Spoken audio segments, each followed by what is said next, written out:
शुभ प्रातः मित्रों, मेरा नाम मनोज मेहरा। मैं आपका अपने चैनल योग और निरोग में हार्दिक अभिनंदन करता हूं, स्वागत करता हूं। जैसा कि आप जानते ही हैं, हम अपने चैनल पर प्रतिदिन बताते हैं कि आपको विभिन्न बीमारियों का इलाज योग की मदद से हम किस प्रकार कर सकते हैं, किस प्रकार उन बीमारियों की भी हम जड़ से उखाड़ कर फेंक सकते हैं जिनका किसी भी पैथी में, एलोपैथी, होम्योपैथी, आयुर्वेदिक, यूनानी पत्ती में कहीं भी इलाज नहीं है, परंतु हम योग द्वारा उन समस्याओं का, उन बीमारियों का इलाज कर सकते हैं और अपने आप कर सकते हैं। हमें किसी भी चिकित्सक के पास जाने की आवश्यकता नहीं होगी, किसी भी औषधि को लेने की आवश्यकता नहीं होगी। और साथ ही साथ हम 4P पद्धति के बारे में बताते हैं, जिसमें अपने आहार को आप कुछ एक सिस्टमैटिक वे में परिवर्तित करके अपने आप को निरोग बना सकते हैं। आज की कड़ी में मैं आपसे बात करने वाला हूं, जो हमारे माताएं, बहनें और भाई, बुजुर्ग, बच्चे काफी एक समस्या से पीड़ित हैं, जिसमें हमारी एड़ियों में दर्द होता है, हमारी पिंडलियों में दर्द होता है, हमारे कोलों में दर्द होता है। कोलों से लेकर एड़ी और पिंडली तक में जो हमारी स्टिफनेस होती है, जकड़न होती है, दर्द होता है, उस समस्या को दूर करने के लिए कौन सा आसन हमें करना चाहिए, मैं आज उसके बारे में बात करना आपसे चाहता हूं। इससे पहले मैं कि आपको उस आसन के बारे में बात करना प्रारंभ करूं, मैं आपको छोटी सी ये बात बता देना चाहता हूं कि ये जो एड़ी, पिंडली और कूल्हे तक हमारा दर्द होता है, ये अधिकांशतः हमारा वायु के कारण दर्द होता है। जब हमारा पाचन तंत्र सही नहीं होता है और हम बहुत अधिक हैवी फूड्स खाते हैं, तला भुना चिकना वाला खाते हैं, मैदे से बने हुए पदार्थ खाते हैं, तो हमारा शरीर उसको पचा नहीं पाता है और वो भोजन हमारे शरीर में सड़ने लगता है और हमारे शरीर में वायु बनती है। और वायु क्या करती है? वायु नसों में जाकर अटकती है। हमारे शरीर में कुछ मल बनता है, गंदगी बनती है, जिसका एक्सक्रीशन नहीं हो पाता है क्योंकि हमने मैदे वाली चीजें खाई हुई है। तो वो मल, वो गंदगी वायु के साथ हमारी नसों में प्रवाहित हो जाती है और नसों में थोड़ी सी ब्लॉकेज बढ़ने लगती है, जिसकी वजह से ब्लड का सर्कुलेशन कम हो जाता है। और जिस अंग में ब्लड का सर्कुलेशन कम होने लगता है, वहां पर हमारी दर्द बढ़ता है, क्योंकि वहां पर ब्लड का सर्कुलेशन कम होने से ऑक्सीजन की सप्लाई घट जाती है और इस वजह से उन अंगों में दर्द बढ़ने लगता है, उन नसों में दर्द बढ़ने लगता है। यही कारण हमारा होता है एड़ी, पिंडली और कूल्हे तक की दर्द की समस्याओं में। ऐसा माता बहनों में भी होता है और पुरुषों में भी होता है। और दूसरी समस्या होती है, हम बैठे हुए सारा काम कर रहे हैं आजकल। हमारे वर्किंग का स्टाइल जो है बैठने का हो गया है, मेहनत हमारी कम हो चुकी है। हम लगातार खाए तो चले जाते हैं, सोचते हैं ज्यादा खाएंगे तो ज्यादा ताकत आएगी, परंतु उस ज्यादा खाने से हमारे शरीर में अधिक मल बन रहा है, जिसका निष्कासन सही नहीं होता है, वायु बन रही है और वो वायु और मल मिलकर हमारी नसों में अवरोध पैदा कर रहे हैं, जिसकी वजह से हमारे दर्द बढ़ रहे हैं। और यही जो स्टिफनेस हमारे वायु हमारे पैरों की तरफ को जाने लगती है, तो नीचे के हिस्से में जाने से मल बढ़ने लगता है, गंदगी बढ़ने लगती है, जकड़न बढ़ने लगती है और फिर हमारा दर्द इस एड़ी से शुरू होकर पिंडलियों में होता हुआ और हमारे इस पिछले वाले हिस्से में आते हुए जांघों में आता हुआ कूल्हे तक आ जाता है और हमारा पूरा शरीर स्टिफ होने लगता है और हमारे से चलना भी मुश्किल हो जाता है। पहले हम पैर को हिला पाते हैं, फिर ऐसे ऐसे चलते हैं, फिर हमें दर्द बढ़ने लगता है और हम इस काम को एक्टिवली नहीं कर पाते हैं और हमारी समस्या बढ़ जाती है। हम पालथी मारकर बैठने में समस्या फील करने लगते हैं, हम उठने बैठने में, मुड़ने में, घुटनों में दर्द फील करने लगते हैं और हमारे लिए बहुत बुरा हो जाता है, ऐसे चलने लगते हैं जैसे रोबोट चल रहा हो। तो यदि मित्रों आपको भी इस प्रकार की समस्या है, यदि आप भी इस प्रकार की दिक्कत से दो चार हो रहे हैं और इस समस्या को दूर करना चाहते हैं, तो यह बात मोटे से अपने दिमाग में बैठा लें कि आप एलोपैथी, आयुर्वेदिक या किसी भी प्रकार का दवाई ले रहे हैं तो आपको यह दर्द दूर करने की दवाई वो दे सकते हैं, दर्द दबाने की दवाई दे सकते हैं, लेकिन दर्द सदैव समस्या खत्म नहीं होगी जब तक आप योगासन प्रारंभ नहीं करेंगे। और इसके लिए एक ही योग है, बहुत परफेक्ट योग है, 100% अच्छा योग है, जिससे आप तुरंत इलाज कर सकते हैं, पूरी समस्या को दूर कर सकते हैं, जड़ से रिमूव कर सकते हैं। थोड़ा सा 5 मिनट, यदि आप योगी व्यक्ति हैं, रोज योग करते हैं, तो 5 मिनट आपने इस क्रिया को देने हैं। अपनी योगचर्या में रोज में 5 मिनट इसको शामिल कर लेना है और साथ ही साथ कपालभाति और अनुलोम विलोम का अभ्यास भी करते हैं तो बहुत अच्छा है, नहीं करते हैं तो वो भी आपको करना चाहिए। आप पूरी तरह से इन दर्दों से छुटकारा पा जाएंगे। 24 घंटे एक्टिवली रहेंगे, ऊर्जा से भरपूर रहेंगे। बस आपने 5 मिनट ये योगासन करना है और अपने भोजन को 4P पद्धति पर लाना है। जब जब आपने अपने भोजन को सुधारा, आपका डाइजेशन अच्छा हुआ, आपका एक्सक्रीटरी सिस्टम अच्छा हुआ, तो आपके दर्द अपने आप दूर हो जाते हैं। करना क्या है, आपको पूरी तरह से स्ट्रेट खड़े हो जाना है, एड़ी पंजे घुटने मिला लेने हैं। और आपको ये आसन मैं बताऊं उससे पहले एक बात आपने समझनी है कि यह आसन खाली पेट करना है, खुले में करना है, जहां पर ऑक्सीजन की प्रचुर मात्रा उपलब्ध हो। और साथ ही साथ मेरे एक अनुरोध को स्वीकार भी करना है इस आसन को करने से पहले, जिससे कि हमारा राष्ट्र निरोग हो, हमारा राष्ट्र में कोई भी व्यक्ति ऐसा ना बचे जिसको चिकित्सा लेने की आवश्यकता पड़े, जिसको औषधि लेने की आवश्यकता पड़े। उसके लिए आप 4P पद्धति को फॉलो करें और मेरे इन वीडियोस को जब आपको महसूस होने लगे कि लाभ हो रहा है, हर घर में पहुंचाना है, हर मित्र को, हर रिश्तेदार को, हर परिचित को बताना है। मेरा संकल्प यह है कि हमारा राष्ट्र निरोग हो, कोई भी व्यक्ति औषधि ना खाए, कोई भी व्यक्ति बीमार ना हो। आप भी इसमें मदद कर सकते हैं। मेरे चैनल को सब्सक्राइब कर लें, सारे वीडियोस आपको लेटेस्ट मिलते रहेंगे। और यदि आपको इस वीडियो को देखकर यह आसन करके लाभ हो तो इसको प्लीज लाइक भी करें, यह मेरा आपसे अनुरोध है।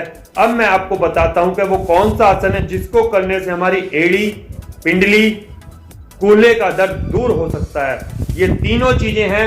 हमारी एड़ी में दर्द उत्पन्न होता है, धीरे धीरे बढ़ता बढ़ता पिंडलियों में आता है, पिंडलियों में टाइटनेस बढ़ती है और फिर ऊपर चलता है, घुटनों में दर्द बढ़ता है और फिर हमारा कोल्हों तक आता है। इन तीनों चीजों में दर्द होता है, खिंचाव उत्पन्न होता है।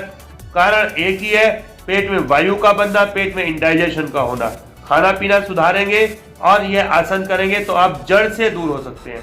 करने के लिए मैं अभी एक नॉर्मल सी बात और, आगे झुके हो जाएंगे तो श्वास भरना होगा। अब करना क्या है, हमें प्रारंभ में श्वास छोड़ते हुए आगे झुकेंगे, कभी यहां तक झुका जाएगा। जिन लोगों को प्रॉब्लम है उनसे झुका नहीं जाएगा और जब झुकना शुरू करेंगे पीछे खिंचाव बढ़ेगा। तो प्रारंभ में 1-2 दिन हमें धीरे धीरे करना है, धीरे धीरे टाइमिंग बढ़ानी है। जब हम यहाँ पर जाते हैं तो ऐसे ऐसे हल्का हल्का हल्का हल्का ऊपर नीचे करेंगे, थोड़ा सा दबाव बढ़ाएंगे कि हमारी स्थिति नीचे बढ़े, नीचे बढ़े, नीचे बढ़े, नीचे बढ़े। और ऐसे हमें 1 से 2 मिनट तक प्रयास करना है, नीचे बढ़े, नीचे बढ़े। हमारा टारगेट क्या होगा, पहले हमारा टारगेट होगा कि हमारे हाथ जमीन तक जाकर लगने लगे। इस प्रकार से 1 दिन में नहीं हो पाएगा, 2 दिन में, 4 दिन में, 6 दिन में, 7 दिन में आप पूरी तरह कर पाएंगे। पहला टारगेट होगा हमारे हाथ जमीन से जाके लगने लगे और हमारी ये हाथ की हथेलियां और पैर की हथेलियां एड़ियों के बराबर में हमारी जाके लगने लगे। ये हमारा पहले दिन का टारगेट होगा। घुटने हमारे सीधे रहेंगे, दृष्टि हम धीरे धीरे अंदर की तरफ ले जाएंगे, माथे को अंदर की तरफ लगेंगे, घुटने देखेंगे। दूसरा टारगेट होगा हमारा आगे बढ़ाते बढ़ाते अभ्यास को कि अपनी नाक को घुटनों से लगाएंगे। यह टारगेट हमारा 15 दिन में जाके अचीव होगा। प्रारंभ में तो हमने ऐसे नीचे ले जाके 2-2 मिनट का अभ्यास कर करके यहाँ पे रोक रोक के अपनी स्थिति को बढ़ाना है और हाथों को नीचे ले जाना है। यह प्रतिदिन करते रहेंगे, थोड़ा थोड़ा तो अभ्यास बढ़ेगा। और उसके पश्चात थोड़ा रिलैक्स करने के लिए अपने हाथों को घुटनों के ऊपर रखेंगे, इस धड़ को पूरे 90 के कोण पर झुका के रहेंगे, श्वास हमारे बाहर रहेंगे और घुटनों पर हथेलियों का दबाव देते हुए ऐसे रुके रहेंगे। जमीन से अपने पैरों को, अंगूठों को देखते रहेंगे, अपनी दृष्टि पैर के पंजों पर केंद्रित करेंगे और नीचे देखते रहेंगे, रुके रहेंगे। यहाँ पर 1 से 2 मिनट रुकेंगे। यहाँ पर आते हैं, जब हम रुकते हैं तो थोड़ा सा हमारे रिलैक्स अनुभव करते हैं। प्रारंभ में यही क्रिया करनी है, नीचे ले गए, नीचे झुके, प्रयास बढ़ाया, फिर बाद में रिलैक्स किया, घुटनों के ऊपर हाथ लगा के रोके। ये ऐसे करते रहे, करते रहे, करते रहे, करते रहे, प्रयास बढ़ता रहेगा, बढ़ता रहेगा, बढ़ता रहेगा। और यहाँ पर जब हाथ पहुंचने लगे, रुकने लगेंगे, तो हम अपना एक पहला टारगेट अचीव कर लेंगे। दूसरा टारगेट होगा, हमने अपने नाक को अपने घुटनों में लगाना है। तब हम क्या करेंगे, नीचे जाते जाते हाथ पीछे ले जाएंगे, हथेली इंटरलॉक करेंगे पीछे और ऐसे अपने हाथ, अपने माथे को, अपनी नाक को घुटनों से ले जाएंगे। धीरे धीरे प्रयास बढ़ाते हैं। पहले दिन जबरदस्ती करेंगे तो यहाँ पर आपके दर्द बहुत ज्यादा बढ़ जाएगा, यहाँ पर आपके गर्मी का एहसास होगा वो आपको पूरा दिन परेशान करेगा, क्योंकि आपका दर्द बढ़ जाएगा। जिस जगह पर भी आपको करते करते लगे कि खिंचाव बढ़ रहा है, बढ़ने दे, परंतु क्षमता से अधिक बढ़ रहा है तो आप उसको रिलैक्स करें। अधिक नहीं करेंगे, प्रारंभ में धीरे धीरे क्रिया करते हैं, सरलता से धीरे धीरे अभ्यास करते हुए अभ्यस्त हो जाएंगे तो पूरा कर पाएंगे। एक दिन में या 2 दिन में करने की कोशिश करेंगे तो हमारा दर्द बढ़ने लगेगा और आप फिर मुझे कहेंगे कि बताओ क्या बताया था, दर्द कम करने के लिए बता रहे थे, दर्द बढ़ने लगा है। इसलिए प्लीज आपसे हाथ जोड़कर विनती है कि जल्दी ना करें, धीरे धीरे करें। सालों से हम इन दर्द को झेल रहे हैं तो अभी थोड़ा सा दिन और आराम करें, अभ्यास रोज करें, छुट्टी किसी दिन ना करें, और करते करते आप इतने परफेक्ट हो जाएंगे, 15 दिन के अंदर आपका दर्द पूरा दूर हो जाएगा, पूरी तरह आप फिट हो जाएंगे। आपको यह एहसास भी नहीं होगा कि कभी मेरे शरीर में एड़ी पिंडली में या कूल्हे में दर्द होता भी था। विश्वास रखें। यह आपका सेकंड टारगेट, हाथों की हथेलियां इंटरलॉक करी, पीछे ले गए, और अब आप अपने माथे को, अपनी नाक को घुटनों से लगाएंगे।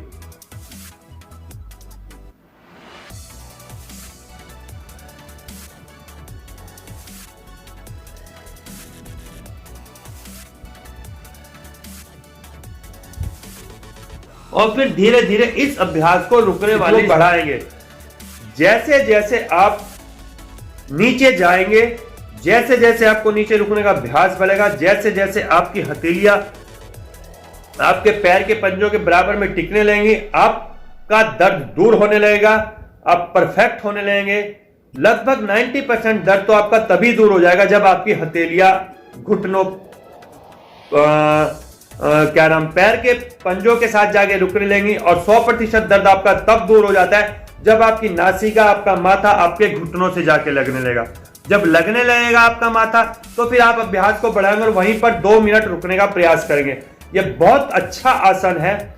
इससे पूरी जगह पर हमारी पूरी बैक में ब्लड सर्कुलेशन बढ़ता है, ऑक्सीजन का फ्लो बढ़ता है, और सारी स्टिफनेस, सारी ब्लॉकेज हमारी नसों की खुल जाती है, हमारा दर्द दूर हो जाता है। हम पूरे दिन फिर शरीर से कितना ही काम लें, अपने पैरों से कितना ही काम लें, खड़े होकर करें, बैठ कर करें, हम पालती मारकर बैठ नहीं पा रहे आजकल, वो समस्या भी दूर हो जाती है।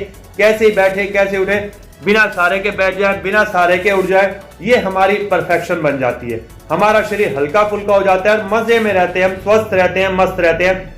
अब जब हम आगे झुकने का काम कर रहे हैं तो थोड़ा सा इसका अपोजिट पोज भी करना होता है रिलैक्सेशन के लिए। उसके लिए आपने क्या करना है, कमर के पीछे हाथ रखेंगे और ऐसे करके पीछे झुक जाएंगे। श्वास भरेंगे, आगे आएंगे, श्वास छोड़ेंगे, फिर पीछे जाएंगे, श्वास भरेंगे, आंखें बंद रहेंगी, ऐसे छोड़ पीछे झुक जाएंगे। 2 से 3 बार इस अभ्यास को कर लेंगे हम तो अच्छा हो जाता है। अब इसमें एक हल्की सी सावधानी भी रखनी होती है। जब आपने ये पाद हस्त आसन करना प्रारंभ कर दिया तो यदि आपके हार्ट में कोई प्रॉब्लम है, हार्ट में कोई प्रॉब्लम ब्लॉकेज है, आपने हार्ट का ऑपरेशन कराया है, या आपको हाई बीपी की प्रॉब्लम है, या आपके स्टमक में कोई प्रॉब्लम है, आपने स्टमक का ऑपरेशन कराया है, या आपको हार्निया की प्रॉब्लम है, या आपको अल्सर की प्रॉब्लम है, तो इन आसन को करने से पहले एक बार अपने किसी योग्य योग शिक्षक से कंसल्ट जरूर कर लें, क्योंकि कुछ ऑपरेशंस के बाद 90 दिन से 180 दिन तक हमें कोई भी आसन प्राणायाम नहीं करना होता है। और यदि हमें कोई प्रॉब्लम इस समय है और वो फिर हम ये आसन कर रहे हैं तो हमारी समस्या बढ़ने लगती है। उसके लिए आप परफेक्टली किसी योग्य शिक्षक से एक कंसल्टेशन ले लेंगे, राय ले लेंगे, मशवरा कर लेंगे, तो वो आपको सही तरह से सजेस्ट करेगा कि आपको यह आसन करना चाहिए या नहीं करना चाहिए। वैसे तो मैंने आपको जनरल वे में बताया, हार्ट की प्रॉब्लम वाले, हाई बीपी वाले, पेट में प्रॉब्लम वाले, हर्निया वाले, अल्सर वाले ये आसन को ना करें। अगर आप प्रेग्नेंट लेडी हैं तब भी आप इस आसन का अभ्यास नहीं करेंगे, अगर आपको मंथली का समय चल रहा है तब भी आप इस आसन का अभ्यास नहीं करेंगे। और जरूरी है कि आप किसी न किसी योग शिक्षक की देखरेख में करें, बहुत अच्छा रहेगा आपके लिए, बहुत उचित रहेगा। और फिर भी अगर आपको कोई समस्या है, आपके दिमाग में कोई प्रश्न आता है, तो आप नीचे कमेंट बॉक्स में जाकर कमेंट करें, मेरे व्हाट्सएप ग्रुप को ज्वाइन करें, योग और योग जिसका नाम है, उसका लिंक डिस्क्रिप्शन में दिया हुआ होता है। मेरे फोन नंबर पर आप कॉल कर सकते हैं 9927278327, तभी भी मैं आपको बता सकता हूं यदि कोई समस्या आ रही है। और आज के लिए काफी है मित्रों। जय हिंद, जय भारत। स्वस्थ रहें, मस्त रहें, रोज करें योग, बिल्कुल रहें निरोग।